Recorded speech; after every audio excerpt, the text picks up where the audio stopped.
तो नमस्कार, आदाब, सत श्री अकाल दोस्तों। मैं रजनी स्वागत करती हूँ आपका हमारे चैनल राजस्थान ज्ञान में। तो दोस्तों आज है 20 फरवरी और 20 फरवरी के करंट अफेयर्स लेके मैं आपके सामने उपस्थित हूँ। तो बिना देरी किए शुरू करते हैं। दोस्तों आज कोई इम्पोर्टेंट डे जो है वो है world day of social justice. तो ये 15-20 फरवरी को आता है, तो ये आप याद रख सकते हैं, सोशल जस्टिस डे आज है। 5-6 दिन पहले इटली के नए प्रधानमंत्री नियुक्त हुए थे दोस्तों। तो इनका क्या नाम है? मोरियो ड्रैगी इनका नाम है। तो ये आप याद रख सकते हैं। किसी भी देश के नए प्रधानमंत्री, और हमारे तो खास रिलेशन भी है इटली के साथ में, अच्छे कूटनीतिक संबंध है। तो ऐसे महत्वपूर्ण पद पर कोई व्यक्ति आता है तो हमारे लिए जानना ज़रूरी हो जाता है। तो ये है मारियो ड्रैगी। ठीक है। करप्शन परसेप्शन इंडेक्स में भारत की रैंक। दोस्तों ये अभी की खबर नहीं है, लगभग महीने भर पहले की खबर है, लेकिन यह इतनी इम्पोर्टेंट है कि अक्सर पूछी जा ही लेती है एग्जाम में, तो इसलिए मैंने इसको रिपीट कर दिया। 180 देशों में दोस्तों भारत का स्थान 80 से गिरकर 86वें स्थान पे आ गया, मतलब 6 स्थान भारत का डाउन हो गया। पहले हमारी पोजीशन 80 नंबर पे थी, अब हम और भी बदतर हो गए हैं, और भी ज़्यादा घूस ले रहे हैं, भ्रष्टाचार कर रहे हैं। अब हम लुढ़क कर 86वें स्थान पे आ गए हैं। और अगर प्रथम स्थान की बात करें कि मतलब सबसे कम करप्शन जहां होता है, वो है दोस्तों डेनमार्क। और सबसे इम्पोर्टेंट बात इसमें है कि जो ये करप्शन परसेप्शन इंडेक्स है, ये जारी किसके द्वारा किया जाता है? तो वो है ट्रांसपेरेंसी इंटरनेशनल नामक एक संस्था है, इसके द्वारा यह जारी किया जाता है। तो संस्था का नाम भी बहुत इंपॉर्टेंट है, याद रखिएगा। आज के पेपर में आए दोस्तों, ध्रुवास्त्र क्या है? तो दोस्तों ध्रुवास्त्र हमारी जो हेलिना मिसाइल थी उसी का उन्नत संस्करण है, और इसी को नाम दिया गया है ध्रुवास्त्र। और ये जो हेलिना मिसाइल थी, इसकी महत्वपूर्ण विशेषता है कि इसे हेलीकॉप्टर से ही दागा जा सकता है ना। और इसी का एक नया संस्करण, नया वर्जन आया है, जिसे ध्रुवास्त्र नाम दिया गया है। एंटी टैंक मिसाइल है, मतलब टैंक को भी नष्ट कर सकती है, और किसी भी मौसम में, सब मौसमों में यह कारगर है। तो साइंस एंड टेक की न्यूज़ में यह हमारे लिए इम्पोर्टेंट हो जाता है। हेबियस कार्पस लॉ, यह पुस्तक किसकी है? तो यह पुस्तक दोस्तों मंडा गादे रामा जोइस की है, लिखी हुई पहले की है, लेकिन इसलिए चर्चा में है कि जो ये मंडा गादे रामा जोइस हैं, इनका अभी निधन हुआ है। और कौन थे मंडा गादे रामा जोइस? ये दोस्तों झारखंड और बिहार के पूर्व राज्यपाल रह चुके हैं, और पहले जाने माने न्यायविद और न्यायमूर्ति रहे हैं। मतलब लॉ के बहुत विशेषज्ञ रहे हैं बड़े, और इसके अलावा जस्टिस भी रह चुके हैं ये, और इसके अलावा झारखंड और बिहार के राज्यपाल भी रह चुके हैं। तो इन्होंने पुस्तक लिखी थी हेबियस कॉर्पस। हम हमारी रिट्स में पढ़ते हैं ना, जो हमारा 32 संविधान का मूल अधिकार है, 32वां, उसमें संविधान को 5 प्रकार की रिटों के द्वारा संरक्षण का अधिकार हमें दिया गया है ना। तो उस जो 5 रिटें जारी करता है सर्वोच्च न्यायालय, उसमें से जो पहली रिट है उसका नाम है हेबियस कार्पस, और हिंदी में इसको बोलते हैं अधिकार प्रच्छा, है ना। तो उसी से रिलेटेड पुस्तक इन्होंने लिखी है, हेबियस कार्पस लॉ।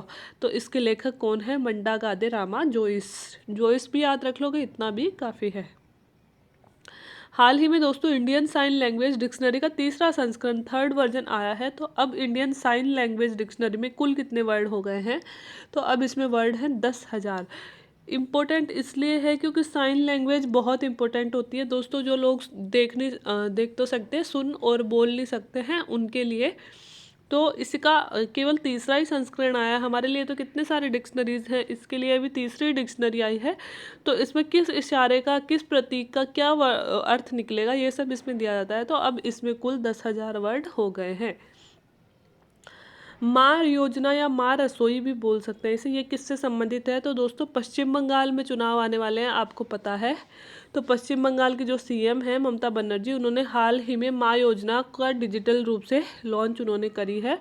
और इसमें क्या किया जाएगा, 5 रुपये में एक थाली दी जाएगी गरीबों को, और एक थाली पर 15 रुपये का वहन सरकार करेगी। मतलब थाली टोटल 20 रुपये की पड़ने वाली है, जिसमें 5 रुपये तो देने पड़ेंगे खाना खाने वाले को, और 15 रुपये देगी सरकार। तो इस योजना को नाम दिया है माँ योजना, या माँ रसोई भी आप इसे बोल सकते हो।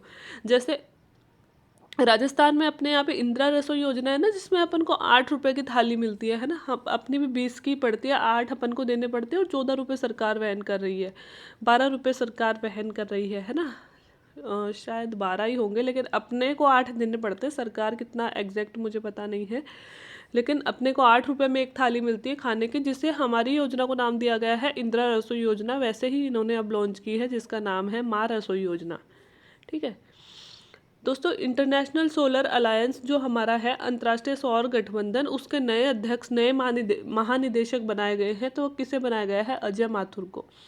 इंटरनेशनल सोलर अलायंस हमारे लिए बहुत इंपॉर्टेंट है। क्यों इंपॉर्टेंट है? क्योंकि ये स्वयं भारत के द्वारा ही निर्मित किया गया था। जी हाँ दोस्तों, 30 नवंबर 2015 को भारतीय प्रधानमंत्री नरेंद्र मोदी और फ्रांस के उस समय जो प्रधानमंत्री थे, उन दोनों ने मिलकर, जैसे COP21 का पेरिस समझौता हुआ था ना, जिसके तहत प्रदूषण कम करना था, उसी की तर्ज पर इंटरनेशनल सोलर अलायंस, मतलब सौर संसाधन संपन्न देशों को, जिनमें भी सौर ऊर्जा ज़्यादा है जिन देशों में, उनके साथ मिलकर इसकी स्थापना की थी। ISA की 2015 में स्थापना की थी। किसने? भारत और फ्रांस ने मिलकर।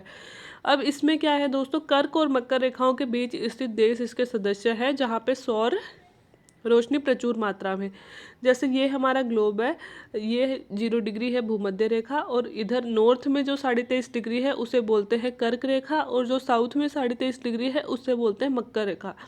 तो दोस्तों सूर्य यहाँ से शुरू होता है, और जब उत्तरायण होता है तो 21 जून को कर्क रेखा पर पहुंचता है, ठीक है। और 21 जून के बाद में दोस्तों वापस इधर 22 दिसंबर को मकर रेखा पर पहुंचता है, और फिर इधर से वापस इधर शुरू हो जाता है ना। तो कर्क और मकर रेखाओं के बीच में ही सूर्य चक्कर काटता है। इन पे 66.5 और 90 तक नहीं जाता है। तो मतलब सूर्य की रोशनी कर्क और मकर रेखा पर ही सबसे ज़्यादा प्राप्त होती है। इस कारण ये जो कर्क और मकर रेखाओं के बीच के देश हैं, यही इसके सदस्य बनाए जाते हैं अधिकतर। और वर्तमान में अगर ISA के हम सदस्य देखें तो टोटल विश्व के 121 देशों में 81 देश इसके सदस्य हैं।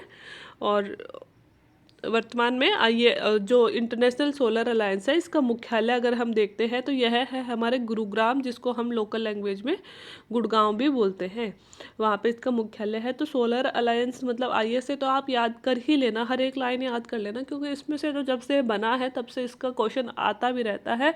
और रिन्यूएबल एनर्जी तो वैसे भी हमारे लिए बहुत महत्वपूर्ण है, तो इसलिए भी हमारे लिए इम्पोर्टेंट हो जाती है। दोस्तों एक युद्धाभ्यास किया जा रहा है अमन 2021। या युद्धाभ्यास कहाँ किया जा रहा है? तो यह दोस्तों पाकिस्तान में किया जा रहा है। जैसे कि मैं पहले भी कई बार कह चुकी हूँ, वह हमारा पड़ोसी देश है पाकिस्तान। वहाँ होने वाली भी बड़ी घटनाएं हमारे लिए इम्पोर्टेंट हो जाती है। तो ये चीज़ भी हमारे लिए इम्पोर्टेंट है। अमन युद्धाभ्यास किया जा रहा है पाकिस्तान में। तो ये थे आज के करंट अफेयर्स। उम्मीद है आपको पसंद आए होंगे। अच्छे लगे हो तो दोस्तों के साथ शेयर कर देना, चैनल को सब्सक्राइब कर देना, वीडियो को लाइक कर देना। Thank you very much.